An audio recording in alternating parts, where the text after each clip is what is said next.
Señoras y señores, muy buenas tardes. La Universidad Autónoma de Chile da a ustedes la bienvenida a la actividad académica inaugural con que damos inicio al diplomado en Pericia Social Forense. Saludamos a quien nos acompaña esta tarde, a la directora académica de posgrado y educación continua de la Universidad Autónoma de Chile, la señora Catrina Badía Guzmán, a la directora del diplomado en Pericia Social Forense, la señora Michelle Rivera, a nuestra conferencista magistral invitada, la señora Paula Vial Reinal. Señoras y señores, directivos, docentes y especialmente nuestros estudiantes, tengan todos muy buenas tardes. Para comenzar nuestra actividad, se dirige a nosotros la directora del programa, la señora Michelle Rivera, quien entregará un saludo inicial y a la vez presentará a nuestra conferencista magistral invitada. Estimada Michelle.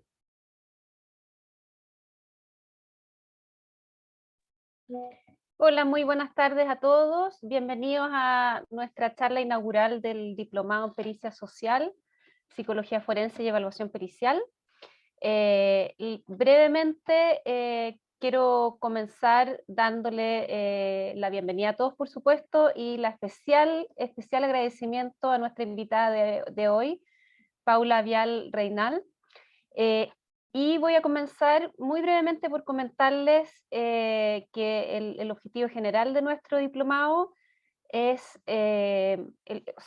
partir por el objetivo general de nuestro diplomado para luego presentarles brevemente al equipo docente que lo conforma y luego presentarles en más detalle a nuestra invitada de hoy.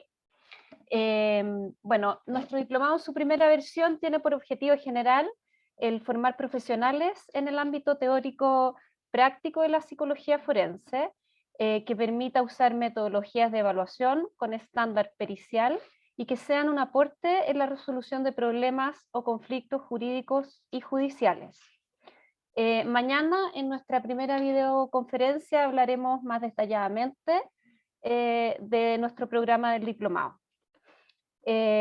Nuestro plantel docente está compuesto por Lucía Trujillo Carrasco, psicóloga de la Universidad de Chile, magíster en Psicología Clínica, Legal y Forense de la Universidad Complutense de Madrid, con amplia experiencia en temáticas ligadas a la victimización en delitos violentos, maltrato y delitos sexuales en niños y niñas y adolescentes. Tiene experiencia como perito privado en la red UC Christus y también en el Centro de Estudios Periciales e Intervención Familiar CEPIF.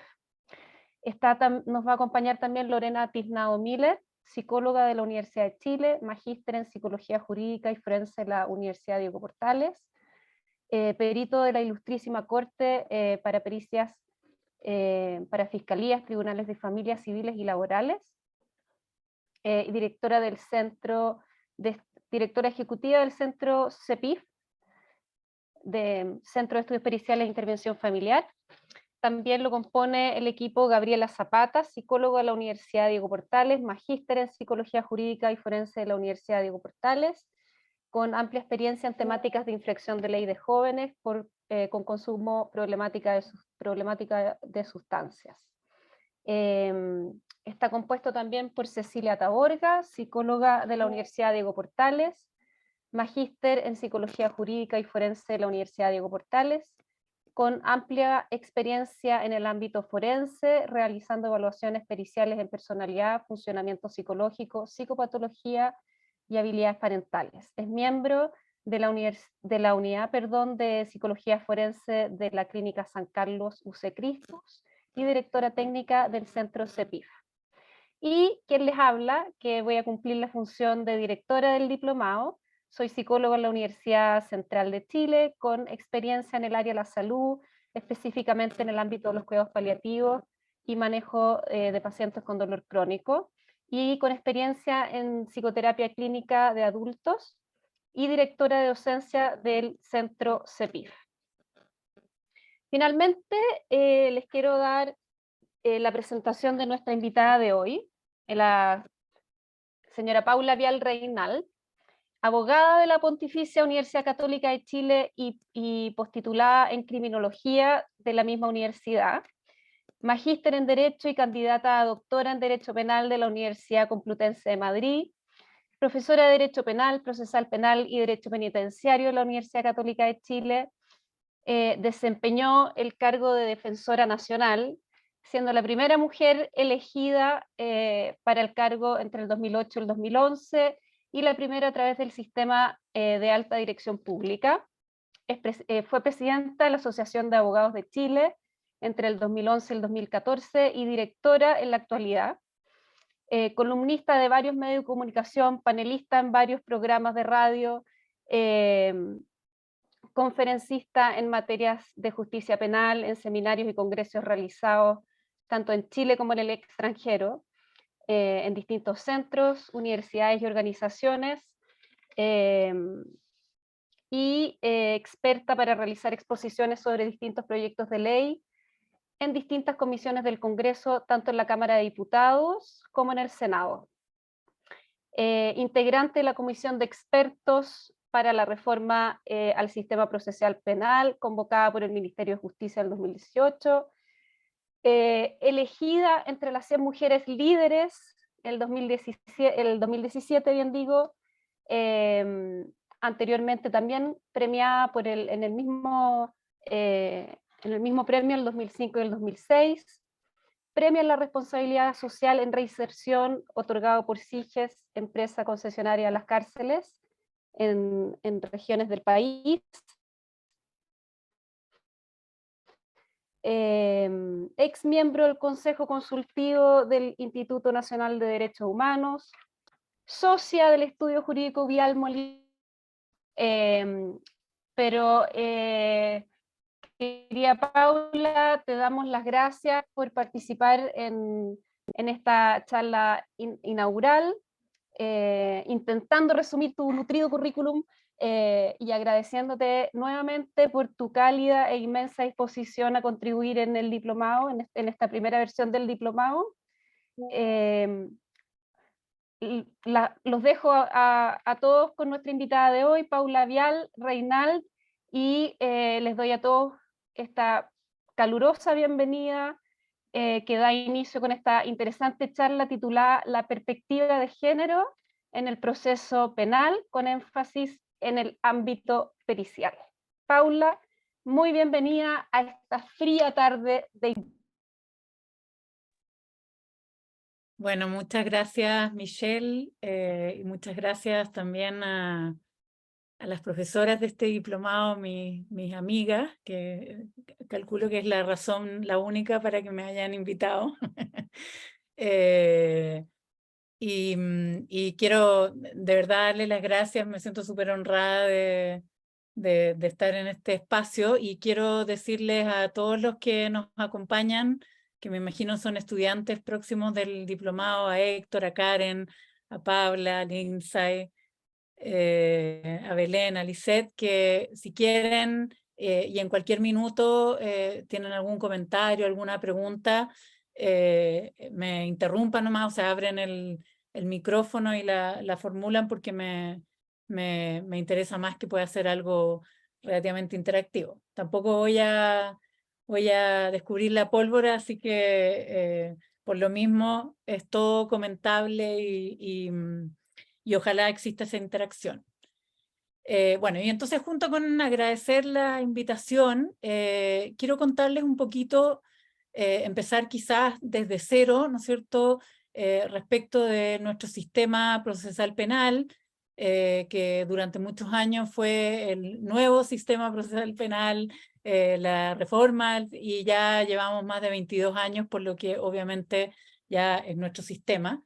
Es un sistema acusatorio en el que los intervinientes tienen distintos roles contradictorios, ¿no es cierto? Se estructura en base a ciertos principios, como el de la oralidad, el de la publicidad, la transparencia, que hace que la dinámica, si algunos conocen o han tenido la oportunidad de participar en audiencias, sea en cualquiera de los roles o incluso como peritos, ¿no es cierto?, habrán advertido que se estructura básicamente en base a actuaciones orales, efectivamente, y públicas, básicamente audiencias, en las que participan estos sujetos, estos roles contrapuestos, el Ministerio Público, por un lado, que es el órgano encargado de acusar y perseguir penalmente, y la defensa del imputado o del acusado, ¿no es cierto?, haciendo frente justamente a esta intervención del Ministerio Público, al ejercicio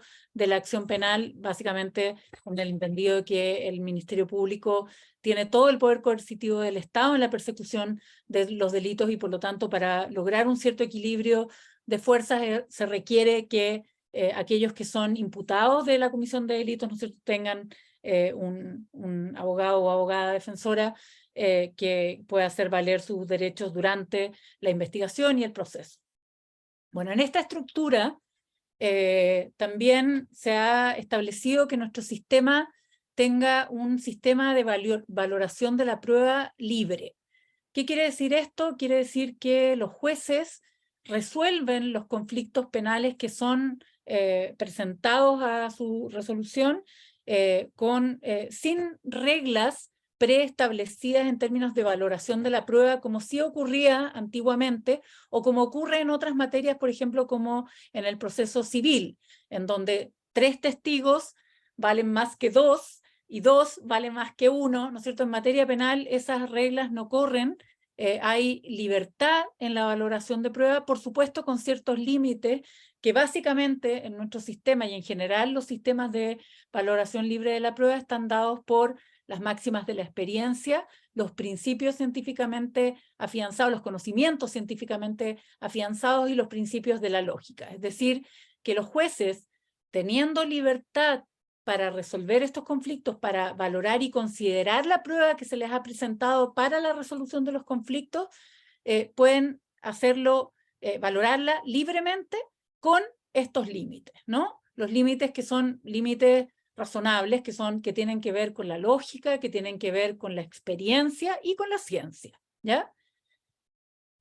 Para poder llegar a esta etapa en donde los jueces deben valorar la prueba, tiene que haberse presentado prueba durante la investigación y luego, y eso es lo básico, que es lo que analiza y valora el tribunal, durante el juicio, ¿ya? Y el código o nuestra legislación establece medios de prueba por los cuales los intervinientes pueden intentar acreditar, probar sus posturas, sus argumentos, ¿no es cierto?, sus teorías del caso, que en general suelen ser contradictorias también, ¿no? O sea, el Ministerio Público persigue la responsabilidad y tiene una teoría del caso que establece que los hechos ocurrieron de una determinada manera y que en ellos el acusado o el imputado tuvo una determinada participación por la que tiene que responder penalmente. Y por otro lado, la defensa, ¿no es cierto?, que hace frente a esta postura del Ministerio Público, de los fiscales, intenta desvirtuarla en distintos términos. Puede ser intentando lograr la absolución, es decir, desvirtuarla, desecharla completamente, o bien atenuando la responsabilidad o teniendo tesis alternativas, en fin. Cada uno de esos intervinientes también está, no los quiero enredar, pero existe otra figura que es la del querellante, ¿no es cierto?, que funciona en paralelo al Ministerio Público, que también pretende acreditar o que se resuelva por el tribunal la responsabilidad penal del sujeto imputado, pero lo hace en representación única y exclusivamente de los intereses de la víctima. El Ministerio Público representa los intereses de toda la sociedad, ya no solo y exclusivamente de las víctimas. Entonces, uno y otros van a intentar durante el proceso acreditarle al tribunal, probarle que sus argumentos son los que tiene que estimar como verdaderos, ¿no es cierto?, para efectos de resolver el conflicto de acuerdo a esos antecedentes y de acuerdo a los argumentos de los que dan cuenta esos antecedentes. Y por ello, el sistema establece distintos medios de prueba, ¿no? Uno de los medios de prueba que se establecen y que se regulan en el código es precisamente el de los peritos. ¿Quiénes son los peritos? Los peritos son expertos en determinada ciencia, arte u oficio que ilustran al tribunal sobre un punto particular para que, digamos, a través de esa iluminación, de esa información, que es una información experta, se pueda resolver de mejor manera el conflicto. Y por lo tanto, el punto de partida es que el conflicto penal que se le ha planteado al tribunal para que éste resuelva tiene aspectos que son de orden técnico, científico o propios de un arte y que requieren de conocimientos específicos, ¿no es cierto?, para poder ser resueltos.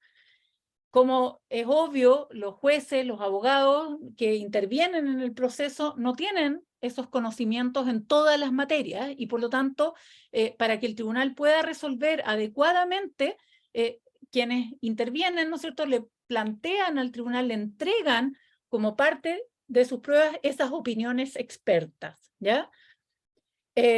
Y en ese sentido, ¿no es cierto?, los peritos tienen una labor muy específica en el proceso que básicamente es entregar esos conocimientos científicos al tribunal para que éste pueda resolver. Por supuesto que durante el desarrollo de la investigación y del proceso, los peritos con su opinión experta pueden también colaborar a la decisión de algunas cuestiones intermedias, como por ejemplo, si planteaba una formalización y solicitaba alguna medida cautelar personal de las que establece el código, que van desde las más gravosas como la prisión preventiva hasta simplemente fijar domicilio, ¿cuáles son los antecedentes, ¿no es cierto?, o cuál es esa opinión científica, en el caso de los peritos psicólogos, de los peritos asistentes sociales, que requiere el tribunal para poder resolver respecto de esa medida cautelar. Y entonces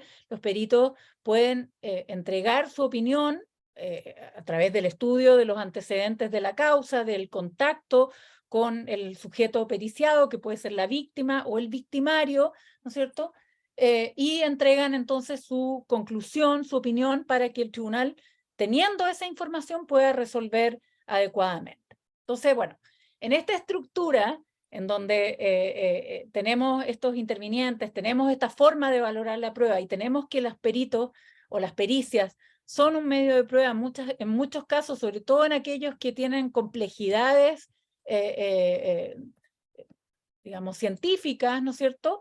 La labor de los peritos es fundamental. La opinión experta que ellos entreguen para que el tribunal tenga todos los antecedentes necesarios para poder resolver es fundamental. Y por ello es que se espera, la expectativa que existe respecto de quienes desarrollan estas labores, ¿no es cierto?, es la de la entrega de una opinión informada, de una opinión basada en su ciencia, arte u oficio y en su experiencia, que tenga una característica muy particular y muy compleja, ¿no es cierto?, que es la de la objetividad, ¿ya? Lo que se espera, ¿no es cierto?, por un lado en el caso del Ministerio Público para efectos de realizar su investigación, pero particularmente en el caso de los peritos, es que hecho un encargo a un experto en términos de que entregue esa opinión experta, éste la pueda entregar desafectadamente sin tomar posición, ¿no es cierto?, previamente, a priori, respecto de la conclusión a la que puede llegar en su pericia. ¿Qué significa esto? Significa que lo que se espera, la expectativa que hay respecto del perito que entrega esta opinión experta, es que esa opinión, esas conclusiones que entrega luego del estudio de los antecedentes, de la aplicación de sus herramientas, instrumentos propios de su arte, ciencia u oficio, sea una opinión objetiva. ¿Qué quiere decir esto? Que sea una opinión que sea el resultado de la aplicación de esas herramientas, ¿no es cierto?, sin un sesgo, sin un matiz que esté dado por quien realiza el encargo y la posición que éste ocupa dentro del conflicto y en el proceso. Es decir, que si el Ministerio Público es quien me encarga una pericia de personalidad, por ejemplo, ¿no es cierto?, yo no busque obtener resultados que conformen a la posición del Ministerio Público, sino que sean efectivamente el resultado de la aplicación de mis conocimientos, de mi experiencia, de los que son propios de mi ciencia, ¿no es cierto?, y de los antecedentes que he podido, de los que he podido tomar conocimiento durante digamos, el desarrollo de mi pericia. Y que por lo tanto, ese resultado objetivo que yo le estoy entregando no solo pueda iluminar la decisión del tribunal, sino que además oriente el trabajo y la posición que puedan adoptar los distintos intervinientes durante el proceso, particularmente en el caso de del Ministerio Público, ¿no es cierto?, que también, como les anticipaba, tiene que trabajar, realizar su labor bajo la consigna del principio de objetividad. ¿Qué quiere decir esto? Que el Ministerio Público, de nuevo, no toma un partido previo, prejuicioso, ¿no es cierto?, sino que analizando los antecedentes de la investigación, intenta resolver el conflicto de acuerdo a esa información. Por supuesto que en algún momento unos y otros toman postura. Eso no quiere decir que ni el Ministerio Público ni los fiscales, por ejemplo, al momento de acusar, no tengan la convicción de que ha ocurrido un delito y de que hay una persona que es la persona que está siendo acusada, ¿no es cierto?, que es responsable de ese delito, ¿no es cierto? La objetividad tiene que ver con que para llegar a esa convicción, a ese momento, ¿no es cierto?, haya abordado y haya explorado todas las alternativas de resolución de ese conflicto que podían existir y que no se quede de manera sesgada, ¿no es cierto?, con la primera teoría del caso, la que parezca más obvia, ¿no es cierto?, sino que descarte, deseche todos aquellos elementos que podrían llevar a que se solucione el conflicto de distinta manera. Y por lo tanto también que haga valer durante la investigación en el proceso todos aquellos elementos que van a desvirtuar su propio punto de partida, es decir, que no solo considera aquello que perjudica al imputado o al acusado, sino también aquello que lo favorece. Y si en definitiva del análisis de los antecedentes, desde este principio de objetividad, aparece que aquella persona que inicialmente o durante la investigación aparece como responsable, ¿no es cierto?, por la conjugación de ciertas pruebas, pero luego se desvirtúa por otros antecedentes, no deje de adoptar esa posición, ¿no es cierto?, porque originalmente o inicialmente tenía otra tesis. El principio de objetividad que rige para el Ministerio Público y le obliga a investigar aquello que favorece y aquello que perjudica al acusado, se extiende también a la prueba, y particularmente en el caso de las pericias, ¿no es cierto?, a esta perspectiva objetiva al momento de entregar la opinión. Y entonces acá instalo el primer punto que, si ustedes quieren, puede ser relativamente controversial o no, va a depender, ¿no es cierto?, de la perspectiva de cada uno, que es cuán incompatible, si es que lo es, puede ser esta exigencia, este requerimiento de objetividad al momento de abordar la pericia versus, ¿no es cierto?, la incorporación de la perspectiva de género. ¿De qué manera a esa resolución? ¿De qué manera la autoexigencia o la exigencia desde la disciplina de incorporar y desde la justicia de incorporar una perspectiva de género a la resolución, al tratamiento del asunto? Ustedes saben, la perspectiva de género es una herramienta que nos permite aspirar a cierta equidad, a dejar de lado, a desvirtuar aquellos elementos que generan desigualdad, que generan inequidad, particularmente respecto de las mujeres, pero en general de distintos grupos desprivilegiados, ¿no es cierto? La perspectiva de género particularmente lo que busca es que esas condiciones desiguales que existen en la realidad y que son el punto de partida en el análisis, en el trabajo, se equiparen, se equilibren, ¿no es cierto? Y entonces, a través de esta herramienta, lo que se busca es que esas desventajas, esas desigualdades no terminen afectando a la resolución del conflicto. Y entonces, el punto que propongo, digamos, como eventualmente controversial, es si la exigencia de objetividad tiene o no algún tipo de contradicción. No sé si necesariamente voy a resolver esta controversia, ¿no es cierto?, pero la dejo instalada porque además es una materia que, como ustedes saben, es bastante novel, es una materia que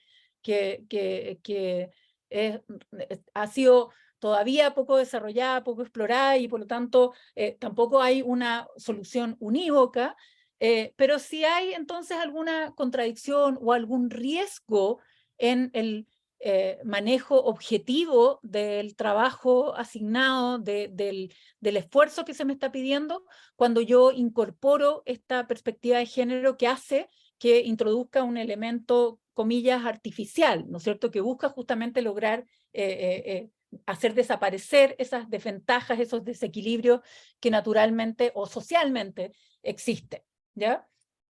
Y entonces, lo que debiéramos preguntarnos es, ¿qué ocurre con un perito que tiene esta aspiración, que tiene este encargo de objetividad, cuando para resolver, para su encargo, ¿no es cierto?, incorpora esta perspectiva? ¿Afecta de alguna manera la objetividad? ¿Afecta la forma en que debe operar esta ciencia? Y luego trasladado también a la investigación, en donde este elemento de prueba, ¿no es cierto?, va a ser fundamental. Debe realizarse esta investigación penal con perspectiva de género, y de qué manera se materializa esa investigación con perspectiva de género. ¿Qué diferencia, qué hace que una investigación tenga o no, o pueda decirse que tiene o no, perspectiva de género en su desarrollo? ¿Por qué una investigación puede ser distinta a otra según si se ha incorporado esta herramienta, este elemento, ¿no es cierto?, de la perspectiva de género? El primer elemento quizás que uno debiera traer a colación, ¿no es cierto?, para hacer frente a esta disyuntiva, es la existencia de brechas, de desigualdades entre hombres y mujeres que se plasman de muchas y muy diversas formas, ¿ya?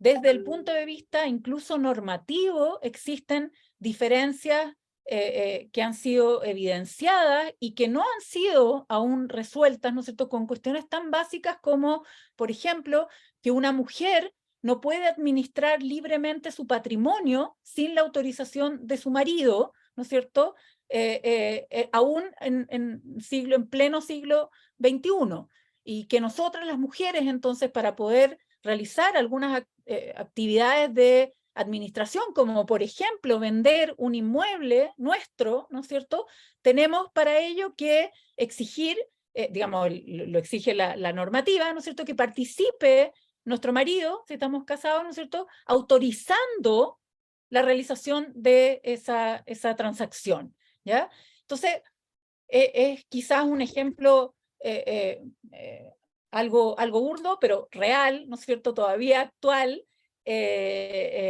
probablemente para muchos, y afortunadamente insólito, ¿no es cierto?, pero que es parte de la forma en que las mujeres nos movemos. Hay varias mujeres, casi todas las que están con pantalla son mujeres, así que lo entenderán, ¿no es cierto? Son desigualdades que nosotros vivimos todos los días, que están en cada una de las actividades que nosotros desarrollamos, en cada una de las decisiones que adoptamos, en la base desde la cual funcionamos en nuestra vida de relación. Existen estas desigualdades entre hombres y mujeres, ¿no es cierto?, que aun cuando han existido avances y ha habido algunas diferencias, siguen estando permanentemente en la base y siguen afectando nuestra vida de relación. Desde el punto de vista de la investigación penal, estas brechas, estas diferencias pueden tener consecuencias también en la forma en que se resuelven los conflictos. Y la incorporación de la perspectiva de género, ¿no es cierto?, a una investigación, lo que pretende es minimizar, ojalá hacer desaparecer esas brechas, esas diferencias que hacen que las soluciones a los conflictos puedan ser inequitativas, ¿no es cierto?, y que se expresan de muchas y muy diversas maneras, ¿no es cierto? Por ejemplo, en la forma en que se considera a una víctima, o la forma en que se considera a un victimario, las características que se le entienden propias, ¿no es cierto? Ya acá se incorporan los estereotipos de género que existen, que son visibles, que tienen que concientizarse, evidenciarse, justamente para evitar que la resolución del conflicto tenga o no pueda superar estas brechas, estas desigualdades que existen. Todos sabemos, ¿no es cierto?, que las mujeres somos más sensibles, que somos madres, que somos amorosas con nuestros hijos, que somos conciliadoras, y que los hombres son fuertes, ¿no es cierto?, son líderes, que son superhéroes, y que esa es la forma en que nos movemos socialmente, ¿no es cierto? Todos sabemos que las rubias son tontas, ¿no es cierto? Son buenas para, ¿cómo se llama? Para el carrete, no sé, que las mujeres feas no se casan o no encuentran marido, ¿no es cierto? Y todo un largo etcétera de estereotipos, de cuestiones que están presentes en cada uno de nuestros días y que de alguna manera determinan nuestra actuación. Por supuesto, las mujeres cocinan, las mujeres cuidan a los niños, las mujeres cuidan a los ancianos, ¿no es cierto? Las mujeres se dedican a la casa, las mujeres, como dije, tienen estas características, ser conciliadoras y qué sé yo, y entonces la conclusión de todo ello es que claramente yo no debo ser mujer porque ni cocino, ni soy amorosa, o lo intento, pero no siempre lo logro, ¿no es cierto? Ni me gusta para nada hacer las cosas de la casa, soy menos rubia de lo que aparento, entonces podría también decir que a lo mejor soy menos tonta de lo que parece, y un largo etcétera, ¿no es cierto? Y entonces así funcionan los estereotipos. De esta manera van cargando las decisiones, cargando las opiniones de quienes deben resolver. Muchas veces estos estereotipos, ¿no es cierto?, son inconscientes, no están incorporados, ¿no es cierto? Estas características, por ejemplo, de las habilidades blandas, que durante mucho tiempo han sido valoradas positivamente como propias de las mujeres, ¿no es cierto?, han sufrido un cambio en la apreciación, no rotundo de ninguna manera, ¿no es cierto?, porque sigue existiendo de manera muy fuerte, todos los estereotipos siguen existiendo, aunque yo me burle e irónicamente, ¿no es cierto?, haga alarde de aquellos que a lo mejor parecen más obvios, más absurdos, siguen estando presentes. Y el problema no es solo, al menos, ¿no es cierto?, que esos estereotipos, esas opiniones más sesgadas existan, sino cómo permean ellas a quienes están llamados a resolver los conflictos, a quienes están llamados a investigar las causas penales. Y en el caso de los peritos, a quienes están llamados a entregar su opinión científica, ¿no es cierto?, o experta, para ilustrar la decisión o acompañar, complementar la decisión del tribunal. Y entonces, en la advertencia de que existen y funcionan permanentemente de manera evidente y de manera mucho más sutil, ¿no es cierto?, los estereotipos y las diferencias, y existiendo esta herramienta de la perspectiva de género como una forma de evitar esas brechas, de evitar esas diferencias, de lograr colaborar a que el conflicto se resuelva sin esta diferencia, entonces es que se ha incorporado como una herramienta para efectos de la investigación y para efectos de la opinión de los peritos. No es la ley la que señala, ¿no es cierto?, que se debe resolver un conflicto, que se debe llevar adelante una investigación o que se debe realizar una pericia con perspectiva de género. No se trata de una construcción normativa, sino que tiene que ver con la forma en que los operadores se plantean y realizan su trabajo, y el desarrollo que se ha ido dando durante este último tiempo es analizar de qué manera esta herramienta, este instrumento, ¿no es cierto?, de equilibrio, se puede incorporar incluso eventualmente de manera normativa, ¿no es cierto?, a la resolución de los conflictos. ¿Cómo lograr que esta herramienta de la perspectiva de género en las pericias, ¿no es cierto?, no afecte inequitativamente a unos y a otros? Porque eso también es relevante considerar, ¿no? con todas las ventajas y bondades que puede tener en este minuto, con la conciencia y la evidencia de que efectivamente partimos desde un punto de vista desequilibrado, inequitativo, y que es necesario equilibrar, ¿no es cierto?, encontrar esos extremos. También es cierto que hay un riesgo en el mal uso de esta herramienta, ¿no es cierto?, que pueda llevar a generar un nuevo y distinto desequilibrio. Nuestro sistema penal funciona desde la lógica de la igualdad de armas, ¿ya? Del equilibrio, de la contradicción que se encuentra, pero que se confronta en términos equivalentes, ¿ya? O sea, por un lado, el Ministerio Público, que tiene, como digo, todo el poder coercitivo, todo el poder de persecución del Estado, el fiscal representa al Estado persiguiendo a quienes han cometido los delitos para resolverlos y para que sean sancionados, ¿no es cierto?, enfrenta por su parte a la defensa, al acusado, ¿no es cierto?, que tiene que estar en un pie de igualdad, porque además, y eso no lo dije antes, pero como un lugar común, ¿no es cierto?, como algo que todos sabemos, pero que no aplicamos, y es que todos y cada uno de nosotros, todas y cada una de nosotras, puede estar eventualmente en algún minuto en posición de imputado. Y cuando hablamos de los imputados, no hablamos de los delincuentes, no hablamos de los malos, ¿no es cierto? Hablamos de aquellos que son acusados, a quienes se les reprocha la comisión de un delito, pero que tiene que estar en este pie de igualdad. Entonces, ¿cómo desde esa lógica, desde esa perspectiva, logramos que la incorporación de esta herramienta no logre ir más allá del equilibrio que esperamos y no perjudique, ¿no es cierto?, los intereses de la otra parte de la ecuación, ¿no es cierto?, en este caso de la defensa.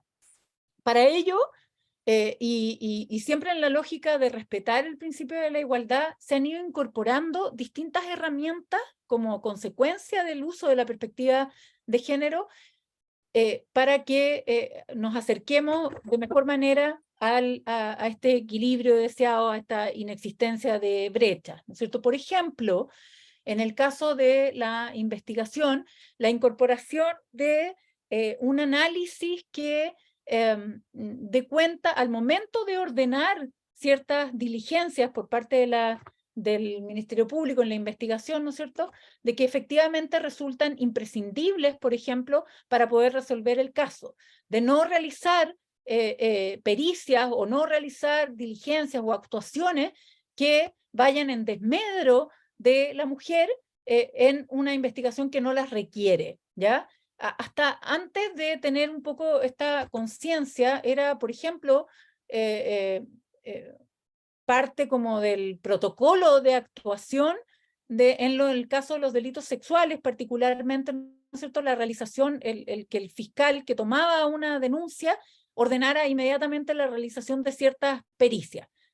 Se hiciera o no una evaluación de si estas resultaban atingentes, necesarias, ¿no es cierto?, oportunas, y que no constituyeran una revictimización, en fin, para poder resolver un caso que a lo mejor no las iba a requerir, con todo el recargo, con todo el aumento de carga que eso supone además para los organismos colaboradores en la investigación, ¿no es cierto?, Servicio Médico Legal, CABAS, en fin, las policías, respecto de actuaciones que tenían un sesgo y que resultaban muchas veces innecesarias. A medida que se ha ido elaborando, y esto lo recojo en términos de que para poder incorporar estas herramientas, ¿no es cierto?, para poder tener garantías de que se va a incorporar la perspectiva de género buscando la eliminación de esas brechas de la desigualdad, pero respetando, valorando y cuidando, ¿no es cierto?, el principio de objetividad, es decir, que uno y otro no pugnen, sino que logren mejorar los estándares de una investigación, es que se deben establecer también ciertos protocolos, ¿no?, ciertos formas de actuación protocolizadas que estén estandarizada dentro del respeto de las desigualdades, de las diferencias de las distintas investigaciones, pero que estén establecidas en términos de cómo se realiza, cómo se materializa la incorporación de esta herramienta en el proceso. ¿Qué cuestiones, ¿no es cierto?, es imprescindible que un fiscal o un perito tenga en consideración al momento de abordar su tarea y que desde esa lógica, ¿no es cierto?, no se afecte, como digo, o al contrario, se busque equilibrar, igualar, ¿no es cierto?, la desigualdad de base, la desigualdad inicial. Y en esos términos se han establecido, como les anticipaba, algunas medidas, tímidamente, algunas con todavía cierto rezago, cierto retraso, lentitud, ¿no es cierto?, para lograr ese objetivo. Y también, y ahí hay que tener mucho cuidado, y quizás es un poco desafiante lo que digo, pero también con mucho uso y abuso del recurso en términos más bien discursivos, ¿no? Es decir, señalar que se atienden todos los conflictos o todas las investigaciones con perspectiva de género sin darle un contenido real a lo que eso supone, sin dar cuenta de qué es lo que se está haciendo distinto, ¿no es cierto?, que hace que efectivamente esa investigación o ese informe, en fin, tenga perspectiva de género y por lo tanto logre ir más allá de las desigualdades, logre dejar sin efecto las brechas o minimizándolas al máximo. Cecilia. Hola Paula, mi pregunta iba un poco en esa misma línea. Lo que pasa es que han habido causas en donde muchas veces los abogados piden que determinada causa sea vista o analizada solamente desde una teoría de género, ¿no? Y eso es como una mirada parcial, ¿no? Es como segmentar la realidad. Como, te quería como preguntar qué opinas tú de eso, porque como, es como minimizar todo a una sola mirada, y ahí es como raro, ¿no? Sí, yo creo, Cecilia, estoy de acuerdo contigo, yo creo que estamos todavía en un nivel, diría, inicial, exploratorio, ¿no es cierto?, en donde efectivamente todavía no hemos sabido equilibrar adecuadamente la incorporación de esta herramienta, y entonces sí ocurre muchas veces, ¿no es cierto?, que producto del funcionamiento pendular de muchas de estos requerimientos, que puede haber muchas situaciones en las que efectivamente se titule de una determinada manera cierta actuación y en los hechos no sea sino una reproducción, pero en el otro sentido, ¿no es cierto?, de ciertas desigualdades. La perspectiva de género y su incorporación en el trabajo en el ámbito penal tiene por objeto eliminar, minimizar los sesgos, las diferencias, pero no establecer o mover el péndulo hacia el otro lado, ¿no es cierto?, eliminando ciertos derechos, ciertas garantías para quienes intervienen, hombres o mujeres, dentro del proceso. ¿Luti? Yo quería preguntarte, tú mencionaste recién los delitos sexuales como un ámbito en el que ha habido avances desde el enfoque de género. Me imagino que en violencia intrafamiliar también. ¿En qué otros aspectos ha habido avances en la incorporación de un enfoque de género dentro de todo el gran escenario que es el proceso penal? Mira, yo creo que principalmente esas dos áreas son aquellas en las que más se ha desarrollado el trabajo, ¿sí? Porque en donde aparece más evidente la violencia de género y por lo tanto donde se hace más imprescindible, necesario ese enfoque de igualdad. y es allí donde también se han establecido, incluso como les decía, algunas medidas normativas. Por ejemplo, la ley Antonia establece dentro de las muchas modificaciones que hace, muchas muy criticables, ¿no es cierto?, en términos de resultado y la expectativa que pudiera esperarse, en mi opinión, por supuesto, pero que ha sido una opinión bien crítica, diría, de un número muy importante, sino casi unánime, de abogadas feministas, penalistas, porque en verdad el resultado fue bien deplorable, pero bueno, eso es para otra charla. Allí se establece una norma en términos del interrogatorio a los testigos, ¿no? Y establece una limitación, déjenme verla para no equivocarme, que señala una diferencia, una forma distinta de realizar los interrogatorios y contrainterrogatorios en el proceso, ¿cierto? Que es justamente que busca eliminar afectaciones a los testigos, pero particularmente a las mujeres, porque está pensado, es una norma que por lo menos en su origen está pensada justamente para casos de violencia de género. Entonces señala que el tribunal en casos graves y calificados o para evitar toda consecuencia negativa que puedan sufrir los testigos con ocasión del interrogatorio en un juicio oral, podrá solicitar, a solicitud de cualquiera de las partes o del propio testigo, disponer medidas especiales destinadas a proteger la seguridad. Y sigue la norma. Básicamente lo que pretende esta norma, ¿no es cierto?, es evitar que durante el interrogatorio o contrainterrogatorio existan excesos, ¿ya? Voy a hacerme cargo después, Luti, de continuar un poco tu pregunta, pero particularmente en esto es un ejemplo que me parece interesante abordar. Es más o menos novedoso, no ha tenido mucho desarrollo ni aplicación práctica, por lo que en realidad no sabemos todavía exactamente qué va a ocurrir con esta norma, pero básicamente lo que pretende, ¿no es cierto?, es entregar una herramienta a los abogados para evitar la realización de ciertas preguntas, ¿ya?, que puedan generar esa afectación en el testigo o en la víctima. Por ejemplo, y es el ejemplo que se tenía en mente cuando se propuso esta modificación, en el caso de delitos sexuales, preguntar sobre la vida sexual anterior, coetánea, ¿no es cierto?, de la víctima.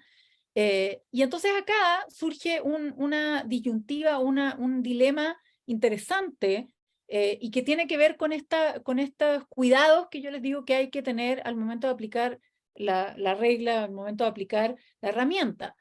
Básicamente porque, por un lado, ¿no es cierto?, es evidente que ese espacio no debiera ser uno que permita una revictimización, pero al mismo tiempo, ¿no es cierto?, hay elementos de esa información que resultan fundamentales para poder ejercer las labores de defensa, ¿no es cierto?, y lograr que el tribunal conozca todos los antecedentes. Y entonces lo que en la práctica va a ocurrir, probablemente, como digo, una cuestión que se va a ir desarrollando a medida que se vaya probando la herramienta en la litigación, es que se van a impedir ciertas formulaciones de preguntas, ciertas temáticas específicas, pero sin que eso necesariamente traiga consigo la restricción para el conocimiento y el abordaje de ciertos temas que pueden resultar fundamentales desde el punto de vista de la perspectiva o de la teoría del caso de la defensa.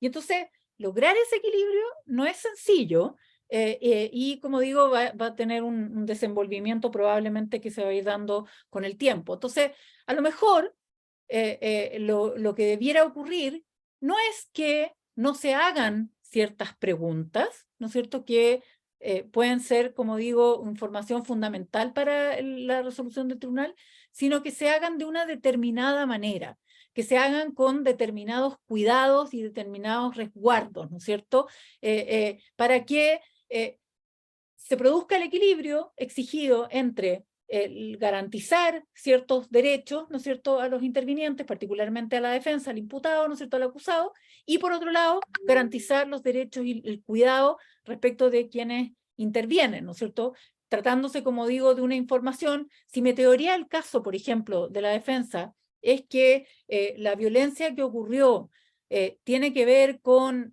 digamos, se produjo una situación que se plantea como un caso de violencia de género, pero que en realidad supuso, no sé, invento, un sexo más violento, más agresivo, consentido, ¿no es cierto?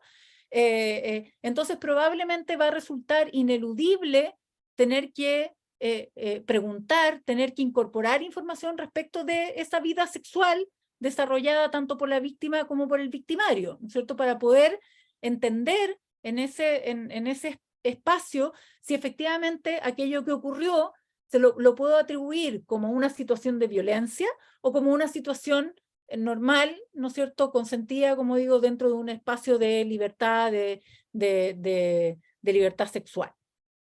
Y en esos términos, entonces, es un tema en desarrollo, una noticia en desarrollo, como dirían los periodistas, ¿no es cierto?, porque efectivamente todavía falta mucho por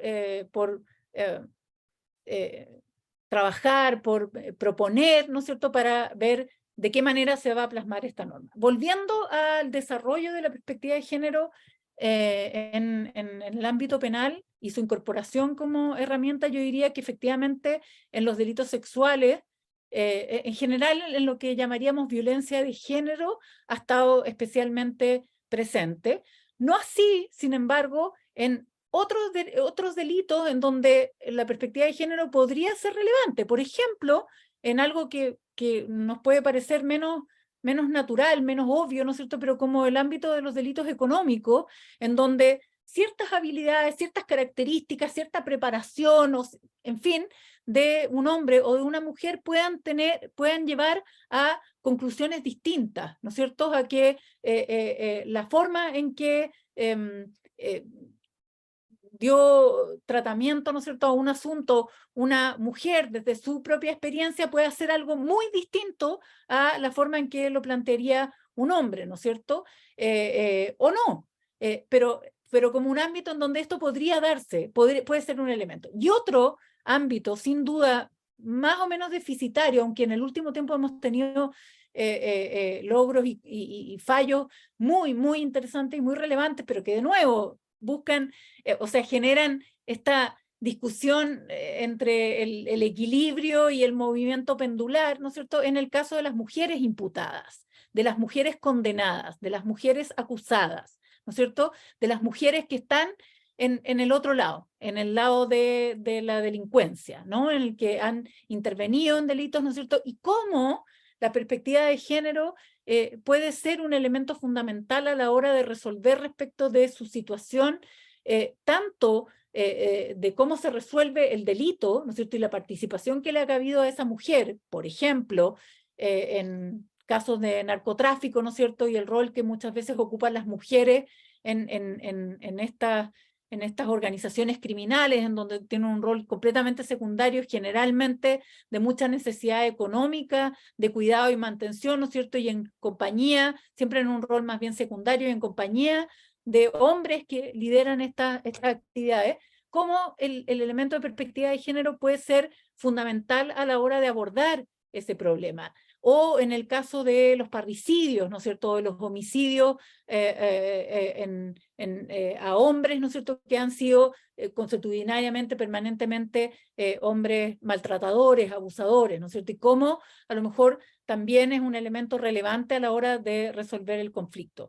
Pero al mismo tiempo, de nuevo, un llamado de atención, de alerta, ¿no es cierto?, cómo lograr que eso no se vaya al otro extremo y no termine estigmatizándonos, generando, ¿no es cierto?, nuevos estereotipos o los mismos, pero ratificados, ¿no es cierto?, como por ejemplo muchos fallos que han existido en el último tiempo, que son desde luego muy encomiables y celebrarlos, pero hay que mirarlos con mucho cuidado, ¿no es cierto?, en términos de la posibilidad de que mujeres condenadas a penas efectivas puedan sustituir el cumplimiento en las cárceles por un arresto domiciliario, ¿no es cierto?, para poder hacerse cargo de sus hijos, en fin, hay muchísimos fallos que han aparecido en el último tiempo que han dado lugar a esta sustitución, tomándose de normas de tratados internacionales como Belén do Pará, ¿no es cierto?, que buscan reconocer el rol de la mujer en el cuidado, ¿no es cierto?, en la maternidad, y las dificultades que puede suponer justamente para ello el estar privada de libertad de manera efectiva en una cárcel, ¿ya? Entonces, claro, lo celebramos, nos parece maravilloso que se tenga en consideración aquello, pero por otro lado también es una forma, y por eso es las alertas que hay que tener nomás, al final no nos quedamos conformes con nada, de arraigar aún más, de dejar establecidos, ¿no es cierto?, ciertos roles estereotipados que tenemos, como por ejemplo el de cuidadora, como por ejemplo el de madre, ¿no es cierto?, y las dificultades que eso puede tener para perpetuarlo como criterio, ¿no? Pero ha sido bien interesante, hay fallos ahí súper importantes. Entonces también es un ámbito, Luti, y cierro ahí un poco la respuesta que probablemente fue más larga, confusa e incompleta de lo que hubiera querido, pero también ahí hay un ámbito que va a requerir de mucho desarrollo, en donde hay muchas diferencias, porque las hay además en el ámbito penitenciario en general entre hombres y mujeres, ¿no es cierto? Las mujeres somos apenas un 10% en general, promedio, de la población privada de libertad, de la población condenada, y por lo tanto eso también hace que la forma en que se norma, la forma en que se regula, la forma en que se aborda la problemática penitenciaria sea siempre principal y mayoritariamente masculina, y se invisibilice de alguna manera, ¿no es cierto?, la forma en que debiera abordarse este fenómeno respecto de las mujeres. Lograr incorporar perspectiva de género en el tratamiento a las mujeres condenadas, a las mujeres acusadas, también es un ámbito en el que debiera desarrollarse adecuadamente para el objetivo ¿no es cierto?, de evitar los desequilibrios, minimizarlos al menos.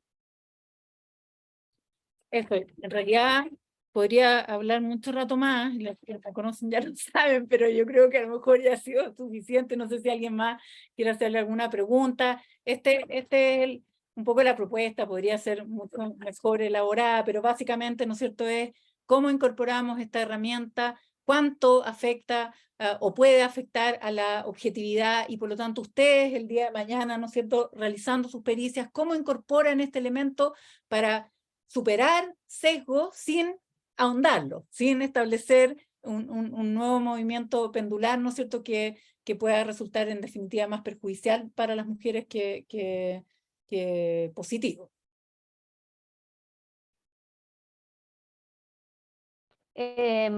¿Alguien tiene alguna pregunta, algún comentario que quiera hacer? Darle las gracias nomás a la Paula, pues, espectacular. Yo te seguiría escuchando. Así que muchas gracias. No es muy objetivo, ahí tenemos un sesgo, claro. Estamos llenos de sesgos, pues así nomás es la cosa, pero no importa. Sí, que te seguiría escuchando y puro aprendiendo de ti. Muchas gracias. No, gracias a ustedes. Paula, gracias. De verdad, nos sentimos muy orgullosas de tenerte acá.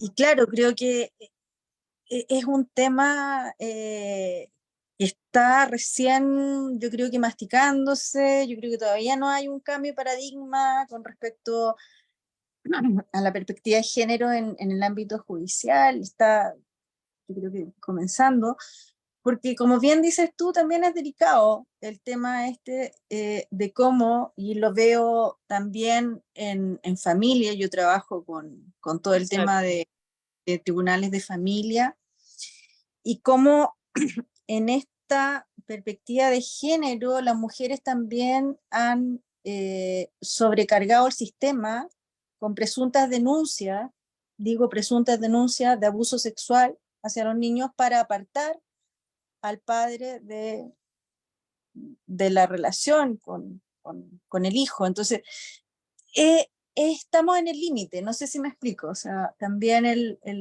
en ese sentido, como hay que tratarlo de manera bastante delicada.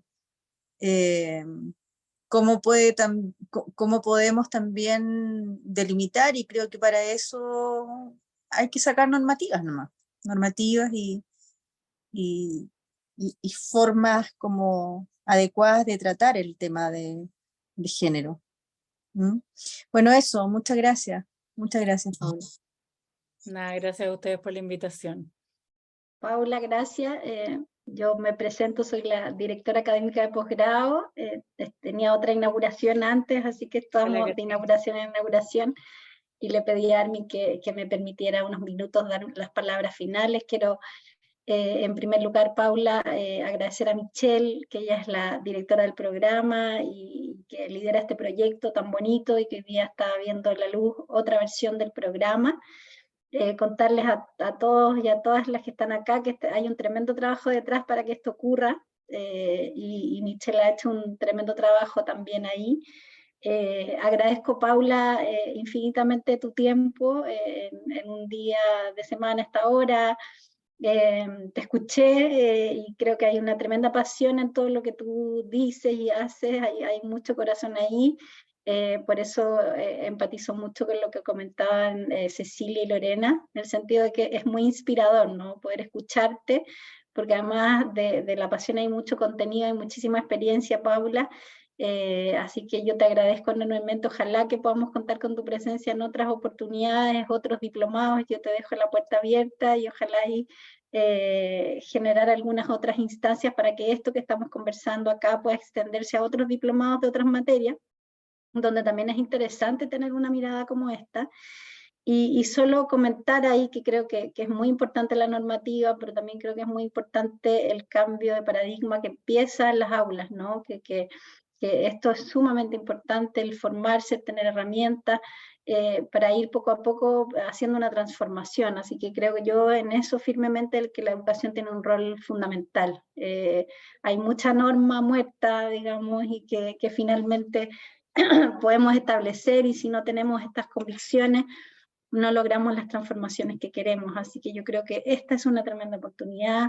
El aprendizaje en programas como este y otro es una tremenda oportunidad para hacer los cambios que se requieren en el entorno, que cada uno le toca estar distinto. Me encanta escuchar Cecilia y todos lo que opinaron, Lorena, que habla de tribunales de familia. Cada uno está en un rol, en un espacio, y en ese espacio de repente tímidamente creemos que no aportamos, que no podemos ser esa semilla de cambio. Creo que desde el lugar en el que estamos siempre podemos hacer una transformación, y entre más herramientas tengamos, entre más experiencias como la tuya, entre más contenido podamos darle a nuestro discurso, creo que vamos avanzando poco a poco. Así que solo agradecerte, Paula, tu generosidad, y también felicitar a todos quienes también han asumido el tremendo desafío de estar acá y decir, quiero seguir perfeccionándome, quiero estudiar más. Van a ser 5 meses intensos, pero sin duda muy gratificantes, donde la experiencia de todos y todas los que están acá van a enriquecer más el discurso. Este diplomado tiene mucho de teoría, pero también de aplicación, y la experiencia es sumamente fundamental. Así que mis felicitaciones y mis deseos de éxito también para todas y todos los alumnos que están en este diplomado. Muchas gracias, Muchas Katrina. gracias. Muchas gracias de nuevo, Paula. Podríamos estar por horas, pero en honor al tiempo, a tu tiempo, agradecerte, y ojalá podamos contar contigo en alguna otra oportunidad. Muchas gracias. Gracias a Muchas ustedes. gracias, un Katrina gusto. y Armin. Adiós, nos vemos. Chao. De esta forma Chao. concluye nuestra actividad inaugural, con que damos inicio al proceso académico del Diplomado en Pericia Social Forense.